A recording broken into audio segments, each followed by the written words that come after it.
Hello class. तो previous class के बाद जो भी हमारा टाइट्रेशन रहा इसमें जो हम बात करने वाले हैं नया हमारा टॉपिक टाइट्रेशन का, जिसको बोलेंगे हम कॉम्प्लेक्सोमेट्रिक टाइट्रेशन। तो कॉम्प्लेक्सोमेट्रिक टाइट्रेशन को समझने से पहले सबसे पहले आप ये समझिए कि कॉम्प्लेक्स क्या होता है। ठीक है, कॉम्प्लेक्स से ही बना है कॉम्प्लेक्सोमेट्रिक। तो पहले आप मुझे ये बताइए, अगर कोई मेटल आयन किसी दूसरे मॉलिक्यूल या किसी अदर आयन के साथ जुड़ता है और उसे जुड़ के एक स्टेबल कंपाउंड बनाए, तो उसे हम क्या कहेंगे, है ना। जाहिर सी बात है, आप यही बोलेंगे कॉम्प्लेक्स बोलेंगे, तो यहीं से कॉम्प्लेक्स इंट्रोड्यूस हुआ। तो एक मेटल आयन किसी मॉलिक्यूल या आयन के साथ में कोऑर्डिनेट बॉन्ड बनाता है और एक कॉम्प्लेक्स बनता है। ठीक है, एग्जाम्पल के तौर पे जैसे कि कॉपर आयन। ठीक है, कॉपर आयन, ठीक है, किसके साथ में, सोडियम अमोनियम के साथ में रिएक्ट करेंगे। ठीक है, तो वो एक कॉम्प्लेक्स बना देंगे। ठीक है, तो यहीं पे कॉपर आयन जो है वो सेंट्रल मेटल आयन है, अमोनियम क्या हो गया, वो लाइगेंड हो गया। ठीक है, और जो इनसे मिल के बना वो क्या हुआ, कॉम्प्लेक्स। तो ओवरऑल कॉम्प्लेक्स का मतलब है कि मेटल आयन का किसी लेगेंड के साथ में स्ट्रांगली अटैच होकर एक नया कॉम्प्लेक्स स्पीशीज बनाना। ठीक है, तो अभी हम बात करते हैं कॉम्प्लेक्सोमेट्रिक टाइट्रेशन क्या है। ठीक है, तो सबसे पहले डेफिनेशन की बात करेंगे। Complexometric titration is a titration in which the analyte, usually a metal ion, reacts with a suitable complexing agent to form a stable soluble complex, and the end point is determined using a suitable indicator। जिस titration में metal ion को एक complex forming agent के साथ में react करा के एक स्टेबल कॉम्प्लेक्स बनाया जाता है, और इसी रिएक्शन के बेस पर मेटल की क्वांटिटी को डिटरमाइन किया जाता है, तो उसी को हम कॉम्प्लेक्सोमेट्रिक टाइट्रेशन कहते हैं। देखो, इसका जो मेन टारगेट होता है वो मोस्टली हमारे मेटल आयंस, मेटल जैसे कि मैग्नीशियम, जिंक, कॉपर, निकल, कोबाल्ट, ठीक है, लेड, ठीक है, यही सारी चीज़ें आती हैं। ठीक है, और खैर, तो दैट्स इट। तो ये सारी चीज़ें यहीं पे आपके डेफिनेशन के तौर पे या फिर आपके नोट्स में मेंशन है। तो इट्स अ वॉल्यूमेट्रिक एनालिसिस। ठीक है, where analyte react with the titrant from form a stable soluble coordination complex. ठीक है, जैसे कि हमारी प्रेसिपिटेशन टाइट्रेशंस थी, वेदर द इनसॉल्युबल प्रेसिपिटेट बन रहा था, वैसे ही कॉम्प्लेक्सोमेट्रिक टाइट्रेशन इन्वॉल्व करेगा formation of complex compound between the metal ion और कॉम्प्लेक्सिंग एजेंट, जिसको हम लाइगेंड बोल रहे हैं।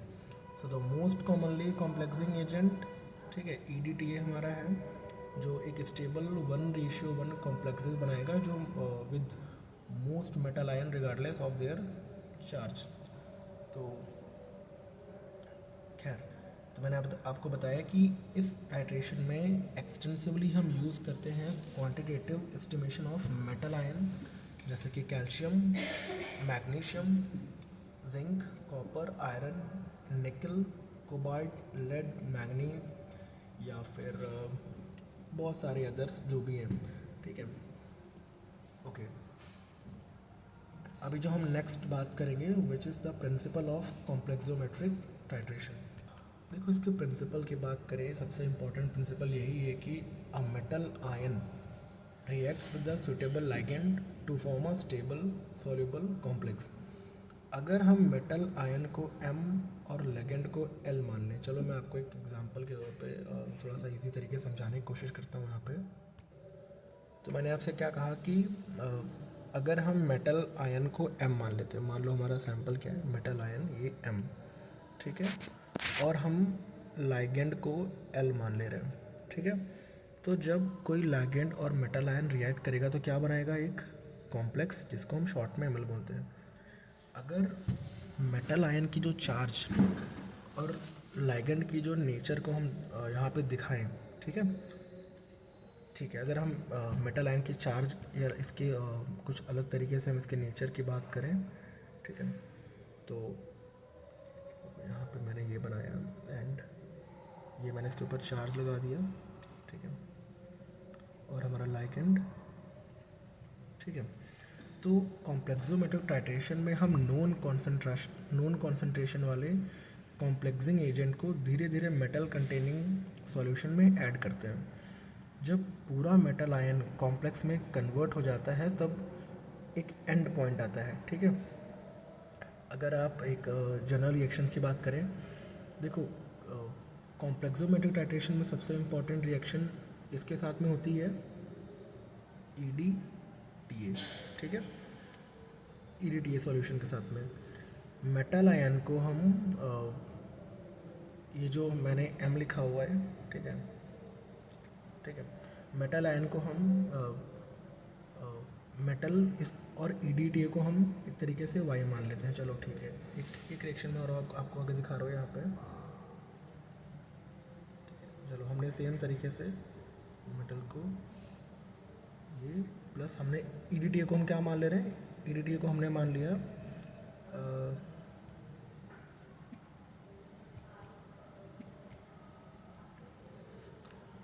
EDTA को हमने मान लिया Y प्लस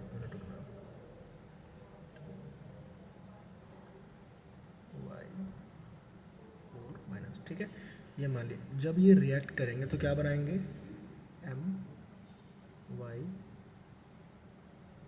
MyN-4 का होल माइनस, ठीक है।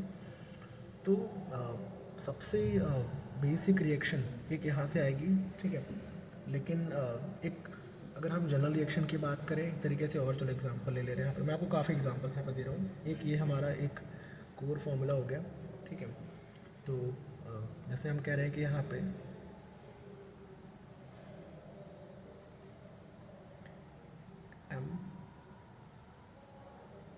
M2 प्लस मान लो 2 आयन है, ठीक है, प्लस Y क्या है, ये 4 है, ठीक है। अब ये रिएक्ट करेगा, क्या बनेगा, My2 माइनस, सॉरी यहाँ पे जाएगा, ठीक है। तो इसी तरीके एग्जांपल के तौर पे चलो मैंने EDTA के लिए मैंने आपको स्टेबल एक Y-4 ही बताया है, ठीक है, 4 आयन के तौर पे।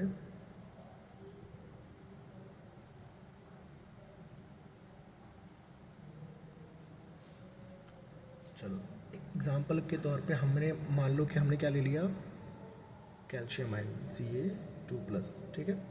इसको हमने रिएक्ट कराया EDTA को हमने क्या बोला था, Y4 माइनस। क्या बन के आएगा यहाँ पे, हमारा कॉम्प्लेक्स क्या बनेगा रिएक्शन के तौर पे ये। अब यहाँ पे जो हमारा M है, ठीक है, अभी जो मैंने आपको जो M दिखाया, ठीक है, ये हमारा मेटल आयन है, ठीक है, ये क्या है, हमारा मेटल आयन। और ये जो Y4 ये हमारा EDTA है, और जो हमारा ये बन के आ रहा है, ठीक है, ये क्या है, मेटल EDTA कॉम्प्लेक्स, ठीक है, ये हमारा क्या है, मेटल EDTA कॉम्प्लेक्स। सो सबसे important point, 1 mole EDTA generally 1 mole metal ion से रिएक्ट करता है, ठीक है, ध्यान समझना। 1 मोल, एक मिनट रुकना, इसको मैं रेज करके यहाँ से,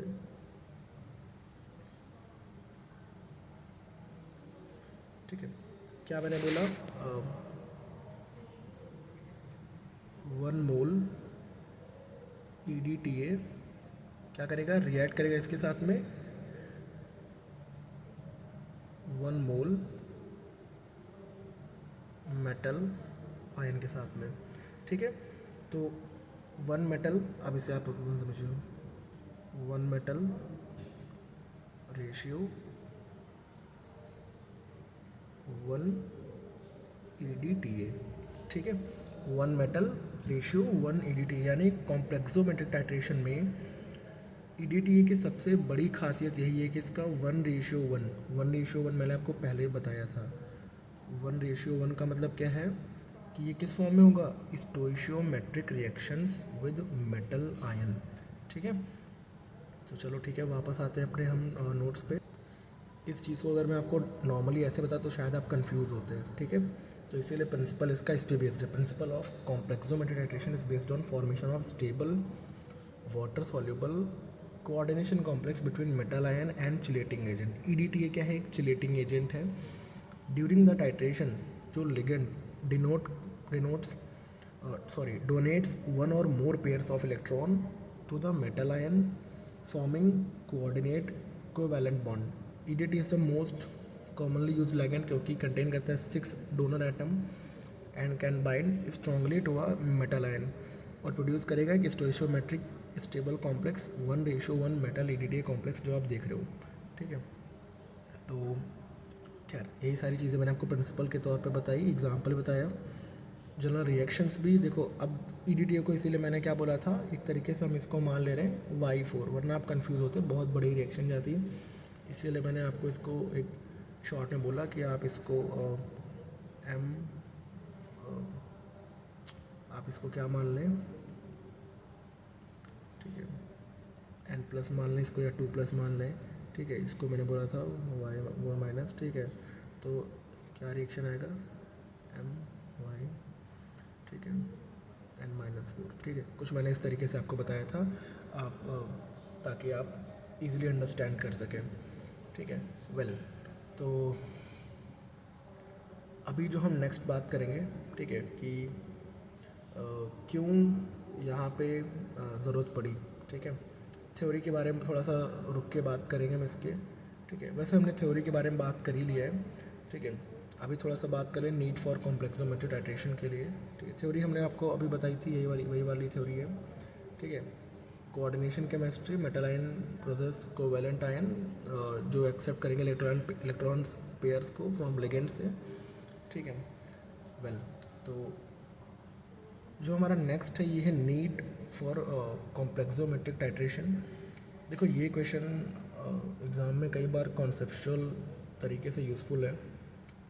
देखो हमारे पास मेटल आयंस हैं, ठीक है, अब हमें उनकी अमाउंट क्वांटिटेटिवली डिटरमाइन करनी है। ठीक है, क्वांटिटी का मतलब, क्वांटिटेटिव एनालिसिस का मतलब हमारा उनकी क्वांटिटी के बिहाफ पे, नंबर्स के लिए। ठीक है, तो इसके लिए कौन सा तरीका चाहिए, तो कुछ मेटल आयंस के लिए ordinary acid based titration suitable नहीं होती। क्यों? क्योंकि मेटल आयंस और एसिड और बेस के बीच में कोई भी सुटेबल शार्प रिएक्शन या विजिबल एंड पॉइंट नहीं मिल सकता।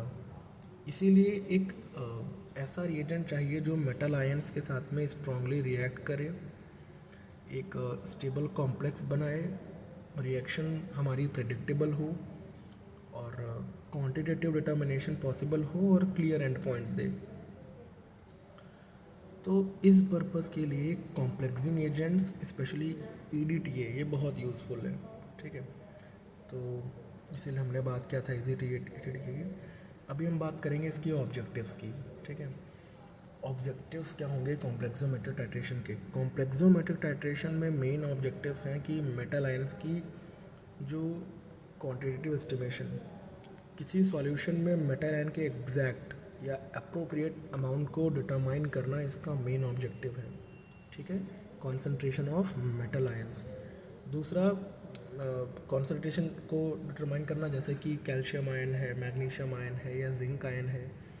ठीक है, इनकी कॉन्सेंट्रेशन कितनी है। इसके अलावा इनकी जो फार्मास्यूटिकल सब्सटेंस के एनालिसिस में मेटल कंटेनिंग जो भी फार्मास्यूटिकल सब्सटेंसेस हैं, ठीक है, या जो फॉर्मुलेशन है उनके एनालिसिस में। अब जैसे कि मेटल, चलो खैर, तो ऐसे मेटल कंटेनिंग फार्मास्यूटिकल सब्सटेंसेस, इसके अलावा वाटर हार्डनेस डिटर्मिनेशन, पानी में कैल्शियम मैग्नीशियम, इसकी डिटर्मिनेशन के लिए EDTA टाइट्रेशन बहुत कॉमनली यूज़फुल है। तो trace amounts of metal determine water hardness या हार्डनेस एंड कई बार मिक्सचर में स्पेसिफिक मेटल की डिटर्मिनेशन के लिए सुटेबल pH और मास्किंग सेपरेशन टेक्निक्स के थ्रू पर्टिकुलर जो मेटल आयंस को डिटरमाइन किया जा सकता है। ठीक है, तो खैर, तो अभी जो हमारी ऊपर थ्योरी मिस हुई थी, हम अब इस थ्योरी की बात करने वाले हैं। ठीक है, थ्योरी क्या होती है कॉम्प्लेक्सोमेट्रिक टाइट्रेशन में। देखो अब आता है आपका सबसे इम्पॉर्टेंट पॉइंट, इसकी थ्योरी। कॉम्प्लेक्सोमेट्रिक टाइट्रेशन की जो बेसिक थ्योरी है वो कॉम्प्लेक्स फॉर्मेशन पे है। ठीक है, ये मैंने आपको बता दिया, या फिर आप एक कह सकते हो कि ये कोऑर्डिनेशन थ्योरी पे बेस्ड है। इसमें क्या होता है, सेंट्रल मेटल आयन। ठीक है, सेंट्रल मेटल आयन होता है। अभी आप देख समझोगे कि सेंट्रल मेटल आयन क्या है। देखो सेंट्रल मेटल आयन बेसिकली एक मेटल आयन होता है जो इलेक्ट्रॉन पेयर एक्सेप्ट करता है, ठीक है। क्या करता है?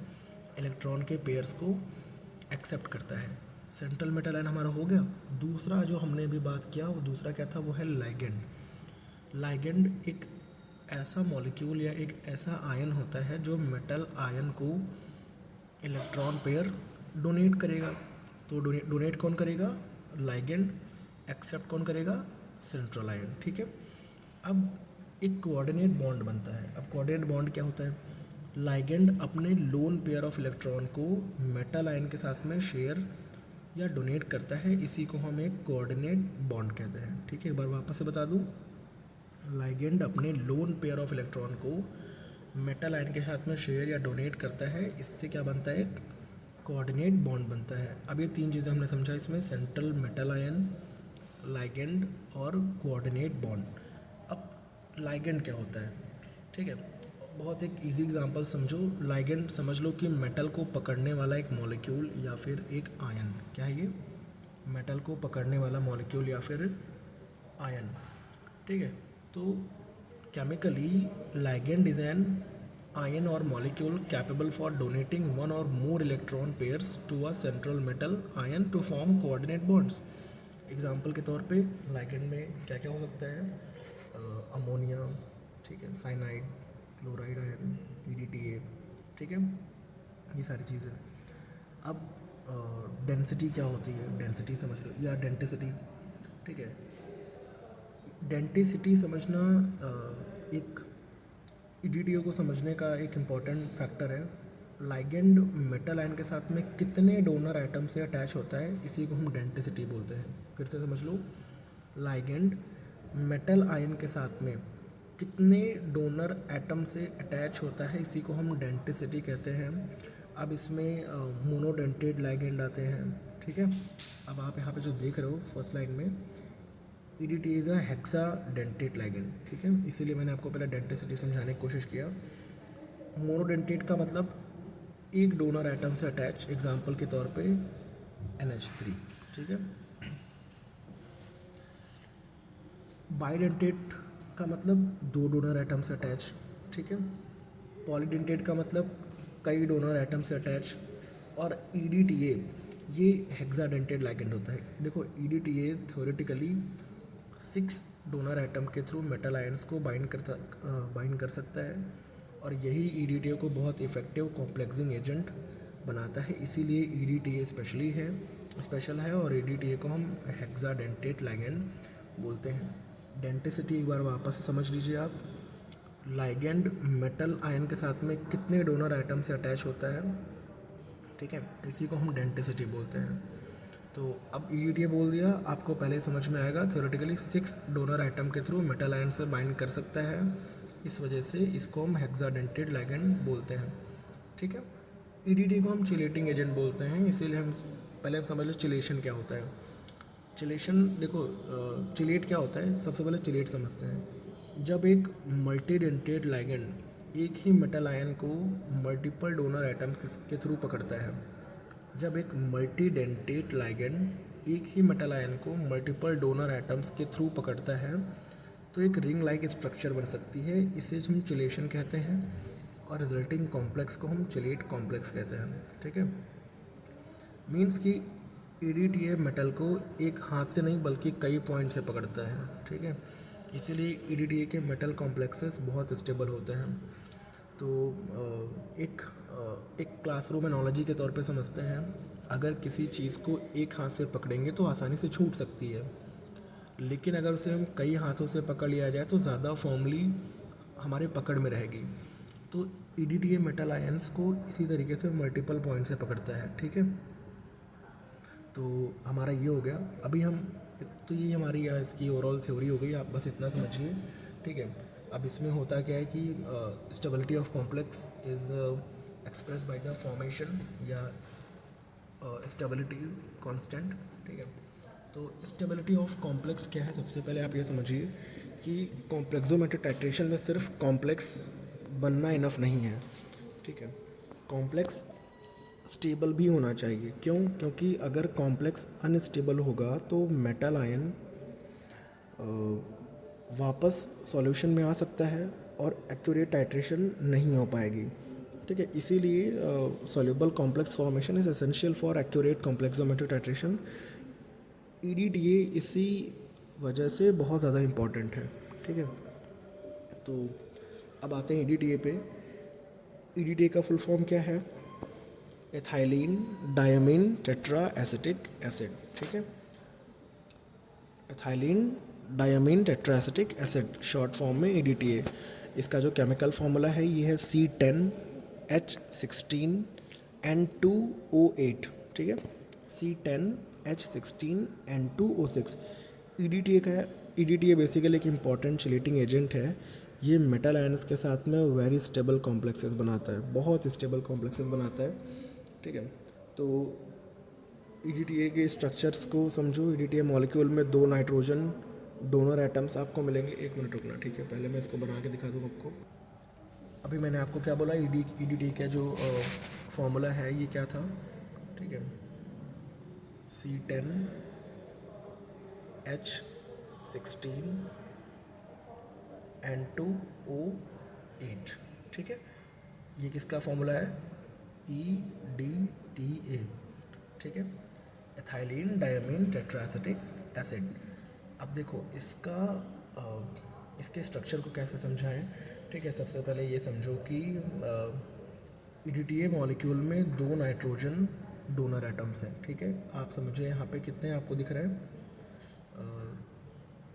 2 नाइट्रोजन डोनर एटम दिख रहे हैं और 4 कार्बोक्सिलिक एसिड ग्रुप्स हैं। ठीक है, इसीलिए सुटेबल कंडीशंस में इनके total 6 donor atoms metal ion के साथ में कोऑर्डिनेट कर सकते हैं। इसी वजह से ईडीटीए को हम कह सकते हैं हेक्साडेंटेट लाइगेंड। तो आप फिर से याद कीजिए, ईडीटी के पास में 2 nitrogen plus 4 oxygen donor sites. ठीक है, means is equal to 6 donor sites इसके पास अवेलेबल हैं। इसीलिए ईडीटीए मेटल आयन को स्ट्रांगली चिलेट करता है। ठीक है, तो ईडीटीए के इंपॉर्टेंट कैरेक्टरिस्टिक्स क्या हैं? जब भी आप समझें तो खैर वापस आ जा रहा हूँ अपने इस पर। ठीक है, नीड फॉर इसमें देख लेता हूँ और है क्या। ऑब्जेक्टिव देख लिया। ठीक है, ईडीटी हमने देख लिया। ठीक है, कैरेक्टरिस्टिक्स की बात करें। ठीक है, तो पहली चीज़ मैंने आपको बार बार बताया कि ईडीटी एक चिलेटिंग एजेंट है। ये मेटल आयन्स को मल्टीपल साइड से बाइंड करता है। दूसरी चीज़, it's a hexadentate ligand. EDTA में 6 डोनर एटम्स होते हैं जो मेटल बाइंडिंग में पार्टिसिपेट कर सकते हैं। उसके अलावा फॉर्म्स स्टेबल कॉम्प्लेक्सेस। ठीक है, मतलब ईडीटीए कई मेटल आयन के साथ में स्टेबल कॉम्प्लेक्स बनाता है। यूजुअली फॉर्म्स 1:1 कॉम्प्लेक्सेस, तो ये बहुत इंपॉर्टेंट है। ठीक है, मीन्स मेटल रेशियो ईडीटीए 1:1। ठीक है, एग्जाम्पल के तौर पे मैंने आपको बताया था कैल्शियम आयन प्लस ईडीटीए, तो कैल्शियम ईडीटीए कॉम्प्लेक्स बनेगा। ठीक है, और अगली चीज़ कि ये रिएक्ट कर सकता है कई आइडियल मेटल के साथ में। तो ईडीटीए का यूज़ हम कई डिफरेंट मेटल्स की डिटर्मिनेशन में कर सकते हैं। और पीएच भी इम्पॉर्टेंट है जो कि इसमें नहीं लिखा हुआ है। खैर, तो ईडीटी की जो कॉम्प्लेक्स फॉर्मिंग एबिलिटी ये पीएच पे डिपेंड करती है। ठीक है, कॉम्प्लेक्स फॉर्मिंग एबिलिटी इसके पीएच पे डिपेंड करती है। इसीलिए कॉम्प्लेक्सोमेट्रिक टाइट्रेशन में बफर सॉल्यूशन का यूज़ बहुत इंपॉर्टेंट हो सकता है, आगे हम बात करेंगे। And metal EDTA complexes generally soluble होते हैं, इसीलिए प्रेसिपिटेशन बनने के बजाय एक सॉल्युबल कॉम्प्लेक्स फॉर्मेशन होता है। और ये प्रेसिपिटेशन टाइट्रेशन से एक इम्पॉर्टेंट डिफरेंस है हमारा। ठीक है, इसके अलावा ऑब्जेक्टिव्स में ये भी हो सकता है कि ये बहुत हाई स्टेबिलिटी वाली चीज़ें हैं। ईडीटीए मेटल कॉम्प्लेक्सेस की स्टेबिलिटी हाई होती है, जो क्वांटिटेटिव एनालिसिस के लिए सबसे बेनिफिशियल है। And selectivity can be controlled, कह सकते हैं कि डिफरेंट पीएच मास्किंग एजेंट्स और सुटेबल कंडीशंस के यूज़ से पर्टिकुलर मेटल आयन्स की डिटर्मिनेशन को कंट्रोल किया जा सकता है। ठीक है, so because 1 mole of EDTA react with 1 mole of metal ion, calculations become simple and highly accurate. ठीक है, अभी हमारा नेक्स्ट इसमें आता है टाइप्स ऑफ कॉम्प्लेक्सोमेट्रिक टाइट्रेशन। इसमें हमारा डायरेक्ट टाइट्रेशन है। इससे पहले भी हम थोड़ा सा और जान लेते हैं ईडीटीए को कॉम्प्लेक्सोमेट्रिक टाइट्रेशन में इतना ज़्यादा क्यों यूज़ करते हैं, ठीक है। वेल ये बहुत अच्छा एक कॉन्सेप्चुअल क्वेश्चन ये भी है कि EDTA पॉपुलर है क्योंकि स्ट्रॉन्ग कॉम्प्लेक्सेस बनाता है, हमने आप बार बार बताया, कई सारे मेटल आयन के साथ में रिएक्ट कर सकता है, 1:1 रिएक्शन देता है, रिएक्शन स्टोइशियोमेट्रिक सिंपल होती है, और सूटेबल इंडिकेटर हमारे पास अवेलेबल हैं, पीएच कंट्रोल करके हम सिलेक्टिविटी इम्प्रूव कर सकते हैं। इसीलिए EDTA कॉम्प्लेक्सोमेट्रिक टाइट्रेशन का सबसे इम्पॉर्टेंट कॉम्प्लेक्सिंग या चिलेटिंग एजेंट है, इसीलिए हम इसको बोलते हैं, ठीक है।